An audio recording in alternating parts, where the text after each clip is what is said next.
after you But it, when you went to the armed forces, what did you do once you got out?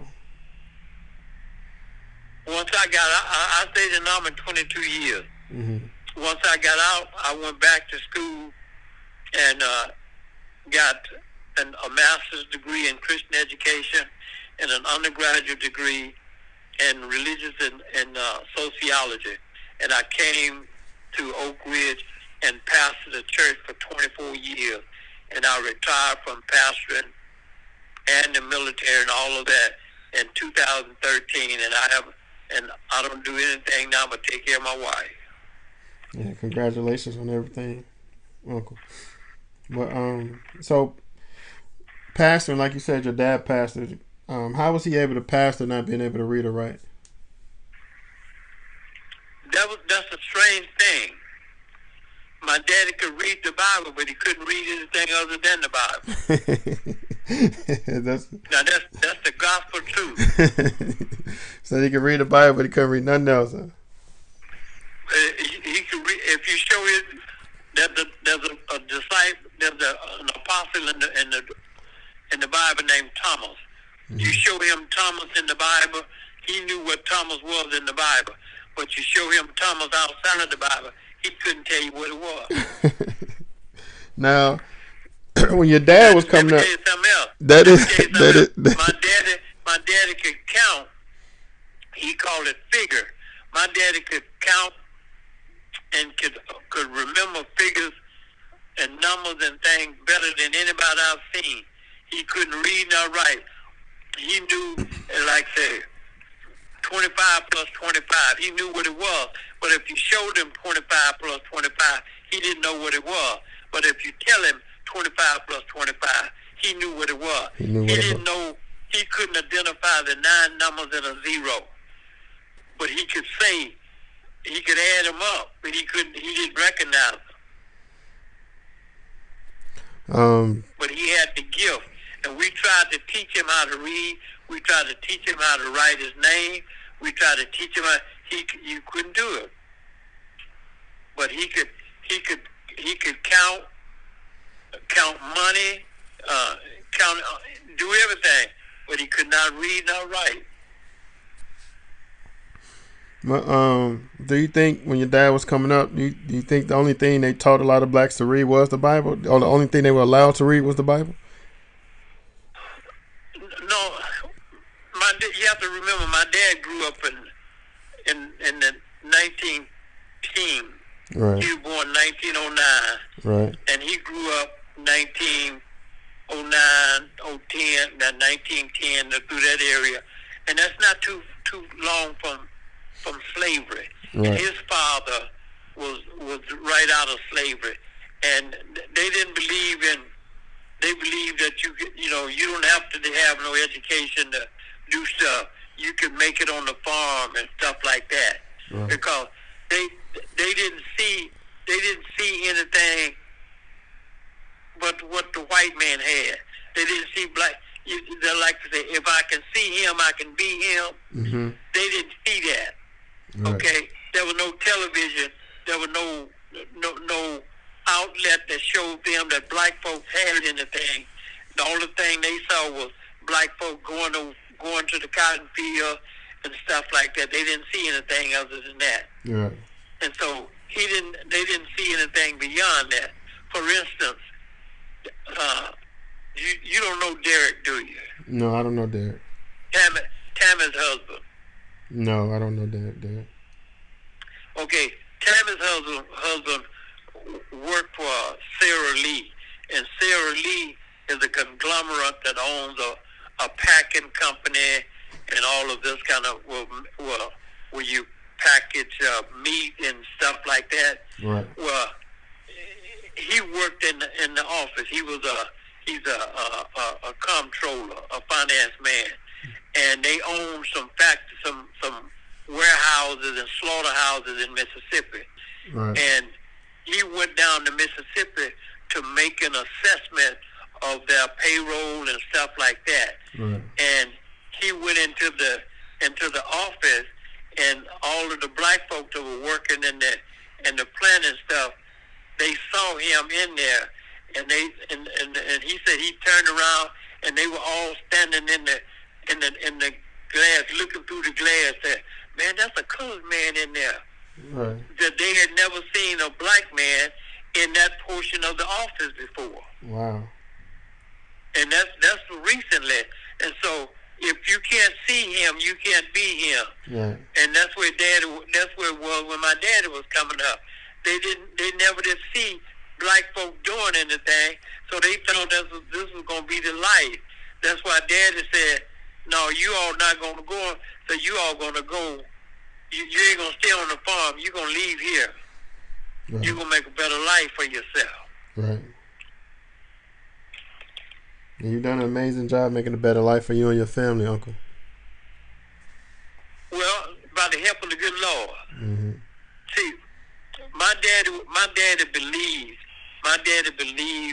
that if you trust God, if you made wisdom, if you made decision based on your relationship with God, Daddy believed you could make it.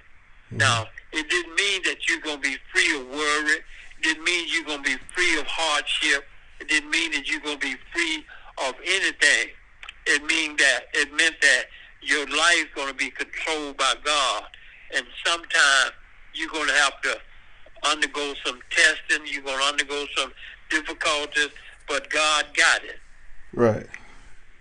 You know, you might have to go to jail like Joseph did. You might have to be in bondage for 400 years, but God got it. Mm-hmm. Yeah. See, a lot of people don't see that. Yeah, you're right.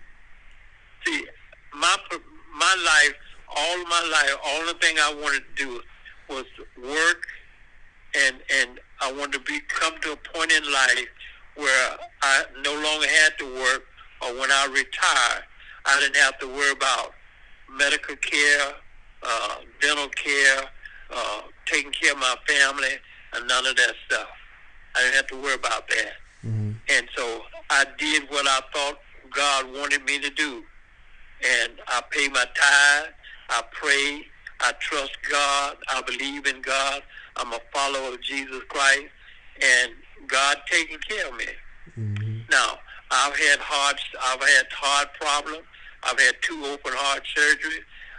I'm a cancer survivor.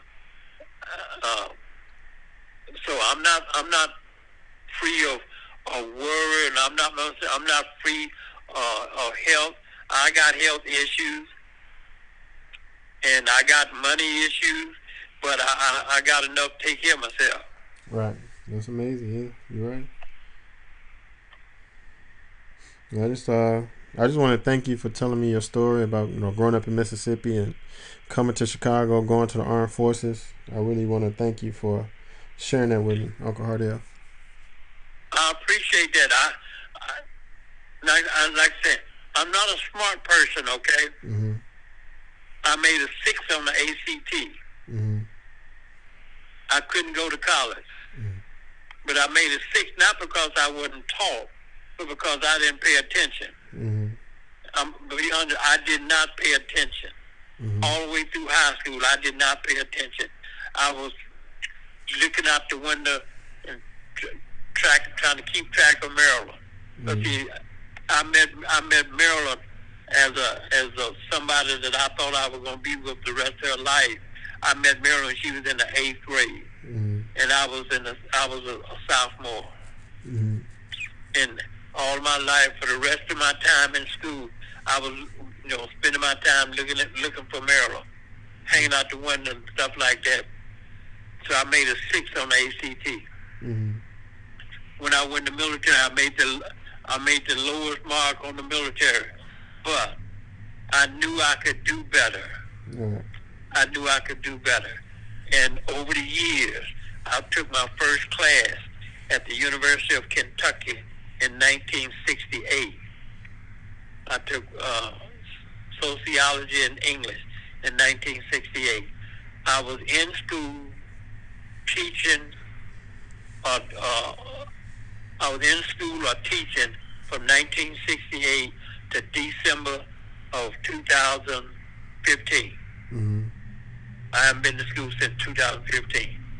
In the process of that time, I earned an associate degree, 2 undergraduate degrees, 3 masters, and 2 doctorates. One of the PhD. Mm-hmm. Not honorary. I earned them. Mm-hmm. Where I had to write dissertations Mm-hmm. from accredited schools, from some of the prestige of one of my masters from Vanderbilt, Mm-hmm. from some of the most prestigious university in the nation. Right. And I've graduated from college with magna cum laude, all of the 3 laudes. I got them coming through school. Congratulations. And so now I just hang out. Yeah, congratulations on everything. All of, like you said, from where you started to where you finished. Congratulations on that. It's an amazing journey. I appreciate that. Yeah. If you put, like you just start now, if you for instance, if you give God 10% of what you earn, you invest 10%, and you live off that 80%, you can make it. When you get to be my age, you would have buku money. You'll be able to do a lot of things. But God got to give His money, and you invest 10% of your whatever you make. Invest it. 10% in you. Put it in buy bonds, put it in savings or whatever, and live off the 80%. The 80% you make, that's money to throw away. There's enough money to buy your house, do whatever. But make sure you save 10% of what you make, right. And make sure you give. I'm not saying start tomorrow. I'm saying work toward giving God. Have your finances 10-10-80. 10% go to God. 10% I'm gonna invest in me, and I'm gonna live off the 80%. Okay. You'd be surprised what life can offer you. Okay. No, I definitely understand. Make sure you live your life according to the direction that you get from God. Make sure you do that. If you live your life according to God's direction, there's no telling that the sky's the limit. Okay? Yes, sir. I got to go see about my wife now. All right, Uncle Hardell. Thanks again, and you have a good one. Love you. Love you, though. Take care now, yeah?